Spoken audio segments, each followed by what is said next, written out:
చిరకాలము నాతో ఉంటానని, క్షణమైనా వీడిపోలేదని,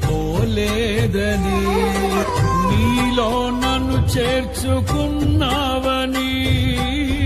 తండ్రితో ఏకమై ఉన్నామని, ఆనందగానము నే పాడనా, ఆనందగానము నే పాడనా, ఏదైనా నాకున్న సంతోషము నీతోనే కలిగున్న అనుబంధమే, ఏదైనా నాకున్న సంతోషము నీతోనే కలిగున్న అనుబంధమే, సృజనాత్మకమైన నీ కృప చాలు, నే బ్రతికున్నది నీ కోసం.